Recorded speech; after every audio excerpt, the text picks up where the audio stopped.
السلام عليكم ورحمة الله وبركاته. أعزائي متابعين قناة البازل السياسي، أرجو من السادة المشاهدين والمشتركين في القناة إن هم يشيروا الفيديو ويدوسوا لايك وسبسكرايب، وعلى السادة غير المشتركين إن هم يشتركوا في القناة. موضوع النهاردة الهوية المصرية. من لا ماضي له لا حاضر له. إزاي النهاردة إن الدول العربية مثلا بتعتز بالهوية بتاعتها وبثقافتها البدوية، وحتى بيبان الكلام ده على اللغة بتاعتهم وعلى أسلوب أو أزيائهم اللي هم بيرتدوها. تبص تلاقي إن الراجل الخليجي بيرتدي الجلباب الأبيض والعقال والشماغ والحاجات دي، مع إن الناس دي مثلا يعني من أغنى شعوب الأرض، بس ده ما يأديش لأنهم يتنصلوا ويتغيروا من ثقافتهم أو يتبدلوا ويصبحوا غربيين مثلا، أو صورة من شعوب مجاورة بحكم الموقع الجغرافي أو بحكم التقدم والحضارة والثقافة الغربية وخلافه يعني. لأن الناس اللي بتبتدي إن هي تنسى أصولها وبتبتدي إن هي تتنصل من جذورها ما بيبقى لهاش مستقبل. مع ان الجماعة العرب دول الثقافة بتاعتهم ثقافة بدوية فقيرة، يعني ما هياش لا تقارن ولا واحد في المليون بالثقافة المصرية مثلا، او بالتاريخ المصري العظيم، او بالحضارة المصرية. فالنهاردة أنا من العجيب والغريب إن أنا أشوف إن الشعب المصري بيفقد هويته وغير متصل بجذوره المصرية القديمة، بين قوسين الفرعونية. طبعا الفرعونية ده مسمى مجازي، إنما هي الحضارة المصرية القديمة. وبرضه من الغريب والعجيب إن أنا ألاقي إن أغلب المفكرين وعلماء الحضارة المصرية القديمة من الجماعة الغربيين مش من المصريين.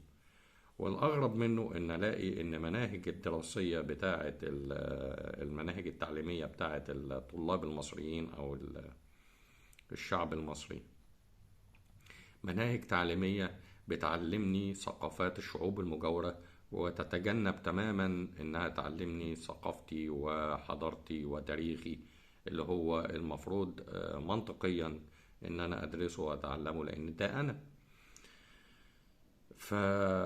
فأرجو وأتمنى من الدولة المصرية إن هي تبتدي إن هي تدخل في المناهج التعليمية الثقافة والحضارة المصرية القديمة، لأن مفيش دولة على وجه الكرة الأرضية ما بتعلمش أولادها ثقافتها وحضارتها.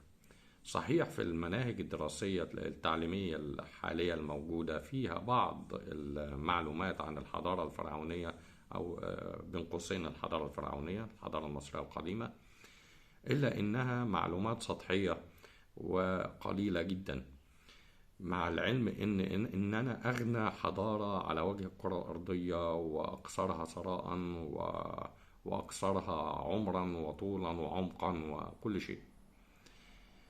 إزاي أنا كدولة مصرية ما بعلمش عيالي أو ما بعلمش الشعب المصري حاجة عن حضارتي وعن ثقافتي وعن تاريخي؟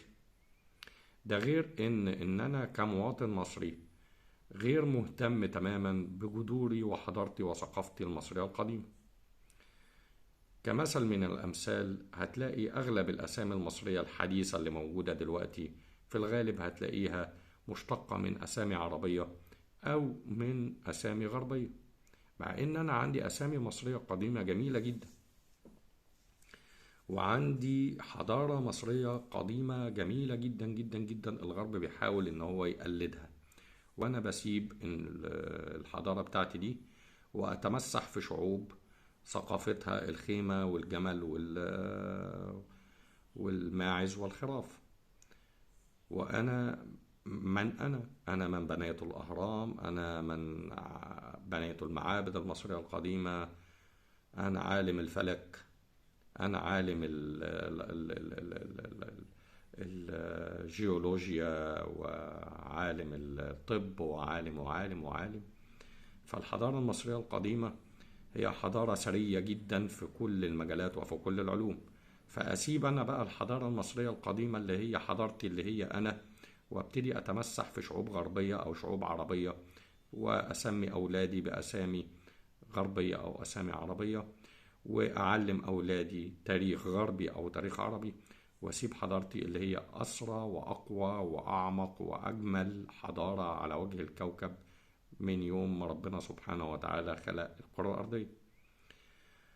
طبعا في ناس هتطلع وتقول الإسلام وما الإسلام، ماشي، كلام جميل. أنا خير الأسامي ما حمد وما عبد، والرسول عليه الصلاة والسلام كان بيقول خير الأسامي، مش ما طلبش من المسلمين ما تسموش بس إلا الأسامي اللي هي ما حمد وما عبد فقط. فأنا النهاردة لما أجي أسمي أولادي بأسامي مصرية قديمة، وابتدي ادور واهتم بجذوري الفرعونيه او بين قوسين فرعونيه او المصريه القديمه، فده لا يخالف الدين في شيء. وانا ما بطلبش من المصريين او من اخواتي مواطني دولتي، مواطنين الدوله المصريه، في انهم يبتدوا ان هم يتخذوا من الحضاره المصريه القديمه ما يخالف الدين الاسلامي. في حاجات كتير جدا في الحضارة المصرية القديمة، وعلى فكرة الحضارة المصرية القديمة كانت حضارة موحدة، ما كانتش حضارة كافرة زي ما الناس فاهمة. يتخذوا من الحضارة المصرية القديمة حاجات كتير قوي تنفعهم في حاضرهم الحالي، وتوصلهم بحضاراتهم القديمة، علشان ما فيش حد في الدنيا ملوش جدر ويقدر يستمر. لازم ان انا ادور على جدري وعلى حضارتي علشان خاطر، وهويتي علشان خاطر اقدر استمر. علشان خاطر ده انا كمواطن مصري، انا استمرار للحضارة المصرية القديمة. ولن اتقدم بدون معرفتي وعلمي بجذوري وحضارتي ومن اين اتيت. فأتمنى أن الدولة المصرية، وده رجاء للقائمين على الدولة المصرية وعلى الحكومة المصرية وعلى إدارة شؤون الدولة، في أنهم ينظروا إلى الحضارة المصرية القديمة، مش بس في أنهم يعملوا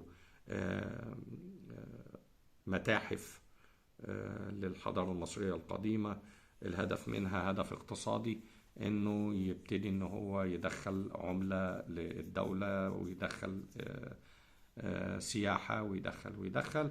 انا اللي اقصده ان انت تبتدي ان انت تزرع الثقافة المصرية القديمة في الداخل المصري جوه الشعب المصري، الشعب اللي هو اصل الحضارة المصرية القديمة، واللي جات عليه فترة من الزمن وابتدى ان هو يفقد الهوية المصرية ولازم يرجع لها تاني.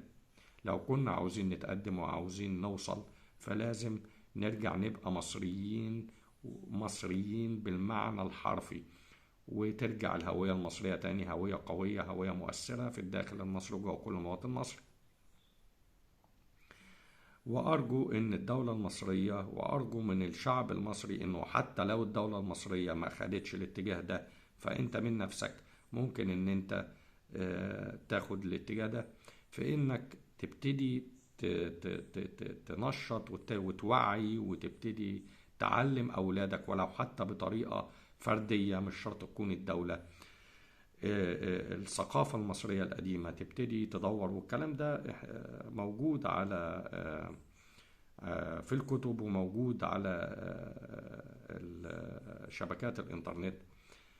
التاريخ الفرعوني أو التاريخ المصري القديم، لو حبيت إن أنا أدرسه، سهل إن أنا أدرسه، مش شرط إن أنا أدرسه في مدرسة. فلازم يبقى فيه توعية للشعب المصري، ولازم يبقى فيه عودة للهوية المصرية القديمة وللغة المصرية القديمة.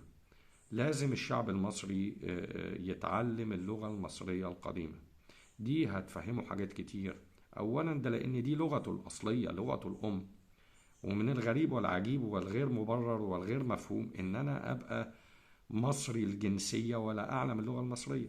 احنا الوقت بنتكلم لغة عربية، ايا كانت بقى اللغة العربية دي بلهجة مصرية او مضاف اليها بعض الكلمات المصرية القديمة، الا انها في النهاية لغة عربية. انما لغتنا الاصلية محدش يعرفها. اليهود اللي اسمهم يهود، اللي احنا او كشعوب اسلامية ما بنحبهمش او ما بنعترفش بيهم كمواطنين دولة، يعني في دولة اسرائيل. يعني احنا بنعترف بيهم كديانة، انما ما بنعترفش ان اليهود لهم دولة. لما رجعوا او زي ما بيقولوا على التوصيف بتاعهم يعني للوطن القومي اللي هو ربنا وعدهم بيه، ابتدوا يعملوا للوطن القومي ده لغة اللي هي اللغة اليهودية القديمة اللي هي اللغة العبرية، وابتدوا يتكلموا ويتعاملوا ويؤسسوا للغة دي كلغة رسمية، وابتدت تبقى لغة اليهود اللي موجودين في المنطقة دي من العالم. ومن غير المبرر ومن غير المفهوم لأي يهودي عايش جوه دولة إسرائيل الدولة المزعومة أنه يتحدث بلغة تانية غير لغة الدولة الرسمية اللي هي اللغة العبرية، وبيعتزوا بيها جدا، مع أن دول يعني ملهمش أي حق في الدولة دي أو في الأرض دي. فعلشان خاطر يرجعوا لهويتهم ويحصل بينهم وبين بعض ترابط، لأن هم ناس مفككة وجاية من دول مختلفة كتير في العالم، وكل يهودي بيتكلم لغة مختلفة، علشان يعملوا ترابط ويرجعوا ان هم يدوروا على جذرهم وعلى اصلهم، ابتدوا يخلوا اللغة العبرية هي اللغة الرسمية للدولة اليهودية الجديدة المنشأة او التي انشئت. طيب احنا ازاي النهاردة جماعة من اليهود عمرهم ما كان لهم دولة، ولو كان لهم دولة في وقت ما كانت دولات لفترات زمنية معينة وبتنهار وتتفكك، بيدوروا على أصلهم وبيدوروا على هويتهم وبيدوروا إن هم يتكلموا لغتهم الأصلية. وبعد آلاف السنين وإحنا لغاية النهاردة ما بندورش على إننا نتكلم لغتنا الأم. وده مش معناه إن إحنا نلغي اللغة العربية. اللغة العربية لغة القرآن ولغة الدين الإسلامي، لازم على كل مواطن إن هو يعرفها، ولازم على كل مواطن إن هو يوجدها. بس ده مش معناه إن أنا ما تعلمش لغتي الأصلية وتبقى هي دي اللغة نمرة واحد، ولغة نمرة اتنين اللغة العربية لغة الإسلام لغة الدين. ومن غير المنطقي إن أنا ما تعلمش اللغة العربية وما بقاش عالم باللغة العربية، الا انه برضو من غير المنطقي ان انا ما اتعلمش لغه بلدي ولغه ارضي اللي هي اللغه المصريه القديمه. فانا ارجو من الحكومه ان هي تسير في الجانب ده، ولازم ترجع الهويه المصريه القديمه، ولازم شعب مصر كله يعرف ان احنا ما احناش عرب، احنا مش عرب، احنا ما عندناش الثقافه البدويه، ما عندناش ثقافه الخيام ولا الجمال ولا ثقافه الصحراء. احنا ناس أمة بحد ذاتها، لينا ثقافتنا ولينا حضارتنا ولينا لغتنا ولينا تاريخنا اللي بيختلف عن المنطقة المحيطة اللي هي كلها منطقة صحراوية بدوية بتاريخ وثقافة البدو. احنا ما احناش بدو، احنا ما احناش عرب. فيا ريت ان احنا نرجع للثقافة المصرية القديمة، لان هو ده احنا. ويا ريت ان الدولة المصرية تبتدي تسير في الاتجاه ده. ويا ريت ان الشعب المصري بغض النظر عن الدولة المصرية انه يسير في الاتجاه ده، انه هو يدور على الهوية المصرية القديمة بتاعته ويبتدي يرجع لها، لان ده هيفرق كتير قوي قوي قوي في مستقبلك. زي ما قلنا في بداية الحلقة، من لا ماضي له لا حاضر له. فلو انت معرفتش انت مين وعندك مشكلة في مسألة الهوية، فازاي ان انت هتقدر ان انت تتقدم وان انت تبقى حد مؤثر في العالم. فلازم ترجع لهويتك المصرية القديمة. طبعا الموضوع ده موضوع كبير، بس انا مش عاوز استفيض فيه، لان هو بالنسبة لأي حد عنده أدنى وعي بالحضارة، وأدنى وعي بالثقافة، هيفهم الكلام ده. مش محتاج شرح كبير بالنسبة للناس، لأن هو ده أنت. يعني أنا مش عارف إزاي لغاية النهاردة الشعب المصري متقبل إن هو يعيش بدون الهوية المصرية القديمة، وإن هو يتقبل لفترة 1000 سنة هوية غير هويته. وده يمكن بسبب إن في بعض المثقفين خلطوا بين الهوية والدين. الهوية شيء والدين شيء، الجنسية شيء والدين شيء. أنا ما بقولش إن أنت ما تبقاش مسلم، وما بقولش إن أنت ما تبقاش مسيحي، دي ديانات، وجنسيتك المصرية شيء تاني. يعني في مسلم روسي، في مسلم أمريكي، في مسلم أندونيسي، في مسلم سوداني، في مسلم سوري، في مسلم سعودي، في مسلم مصري. بس في النهاية جنب كلمة مسلم بيضاف إليها هويته أو جنسيته، لأن الجنسية دي حاجة والدين حاجة تانية. فأنت النهاردة لما تكون بعاداتك وتقاليدك اللي هي لا تخالف الشريعة أو لا تخالف الدين الإسلامي، النبع من هويتك ومن تاريخك ومن ثقافتك، ده حاجة كويسة جدا، مش حاجة مضرة. فأرجو من السادة المتابعين إن هم يبتدوا يعلموا نفسهم ويعلموا أولادهم، ويبتدوا يرجعوا للثقافة المصرية القديمة، ويبتدوا يدوروا على التاريخ المصري القديم، ويبتدوا يدوروا على اللغة المصرية القديمة. ويا ريت يبقى في حملة لإرجاع وإحياء اللغة المصرية القديمة. والبحث في التاريخ المصري القديم، عيب قوي ان احنا نبقى اصحاب اعظم حضارة في التاريخ واحنا ما نعرفش حاجة عن حضارتنا وتاريخنا. وعيب قوي ان احنا نبقى اصحاب اول كتابة في التاريخ، اول كتابة مثبتة علميا، اول كتابة في التاريخ كانت الكتابة المصرية القديمة، في وثيقة خطاب وجد في سيناء بالكتابة المصرية القديمة. فعيب قوي ان احنا نبقى اصحاب اقدم حضارة واحنا هويتنا ضايعة. ولغاية النهاردة بعد 1300 1400 سنة من الإسلام، لغاية النهاردة بنتناقش أو مش قادرين نفهم الفرق بين الدين وبين الهوية. الدين شيء والهوية شيء تاني. ما عنديش مشكلة في الدين الإسلامي، ما عنديش مشكلة في الصلاة، ما عنديش مشكلة في اللغة العربية، ما عنديش مشكلة